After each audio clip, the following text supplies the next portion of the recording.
Hello charm, so finally this day has come जिसके लिए आपने पूरा साल इतनी मेहनत की है और आपके साथ टीचर्स ने भी बहुत मेहनत की है।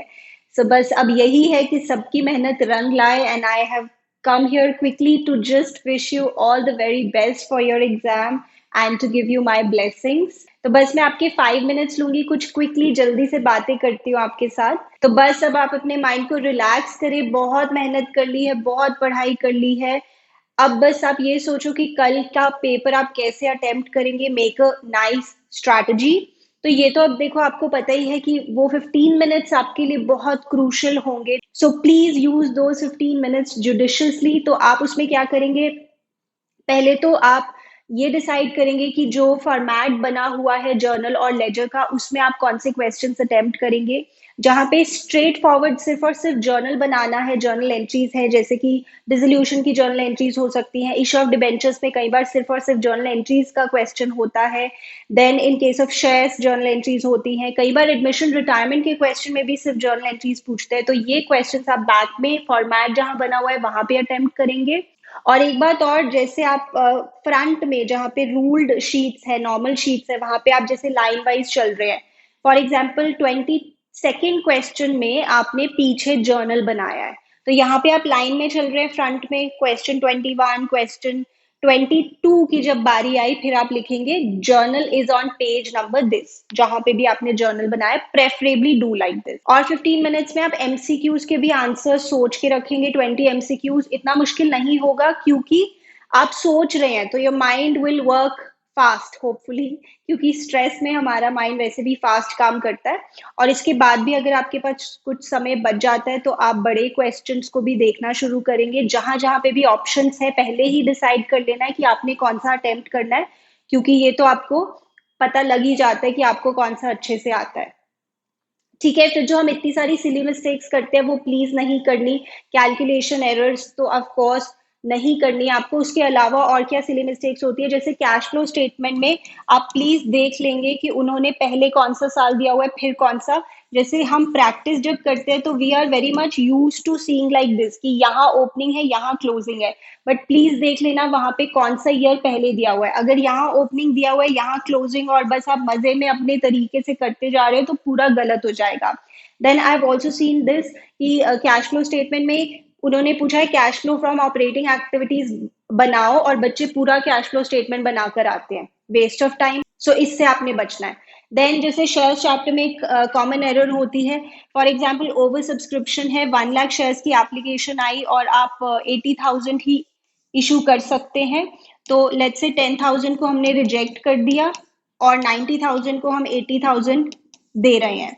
तो जब आप फिर वर्किंग करेंगे to find the default of the share holder, तो कुछ बच्चे इसको बेस ले लेते हैं एज अप्लाइड और अलॉटेड, बट ये गलत हो जाएगा, क्योंकि ये तो ओवर सब्सक्रिप्शन है। आपने इसको बेस लेना है, क्योंकि ये प्रो रेटा है। ठीक है, ये एक कॉमन एरर हो जाती है कई बार। देन पार्टनरशिप में ऑफ कोर्स आपको देखना है आईओसी आईओडी की परसेंटेज के साथ पर एनम लिखा है या नहीं। अगर नहीं लिखा है तो फ्लैट रेट आप अप्लाई करेंगे, अगर पर एनम लिखा है तो टाइम पीरियड का आप कुछ करेंगे। देन डेंजर, खतरा, जो मैं क्लास में बोलती हूँ, अगर आपको ड्राइंग्स का टाइम पीरियड नहीं गिवन है तो आप 6 मंथ्स के लिए इंटरेस्ट कैलकुलेट करेंगे, इंटरेस्ट ऑन ड्राइंग्स, और वो भी तभी अगर परसेंटेज के साथ पर एनम लिखा है। इसके बाद जैसे 3 इंपॉर्टेंट टॉपिक्स आपके सिलेबस में जो इंट्रोड्यूस हुए हैं फॉर दिस सेशन, वो आई होप आपने देख लिए होंगे। Raising and writing off goodwill की journal entries.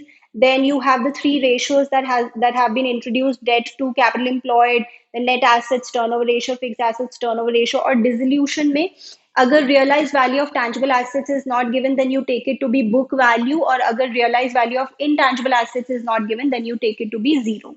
Please requirement of the question ध्यान से पढ़ेंगे। फॉर एग्जाम्पल पार्टनरशिप में अगर उन्होंने बोला है calculate the amount of goodwill and also calculate C's share of goodwill, तो आपने गुडविल तो फाइंड आउट कर दी पूरी फॉर्म की, बट सी का शेयर ही नहीं निकाला, बिना बात के मार्क्स जाएंगे। और अगर हो सके तो आंसर को आप ऐसे बॉक्स में पुट करें with the unit to highlight that this is your answer.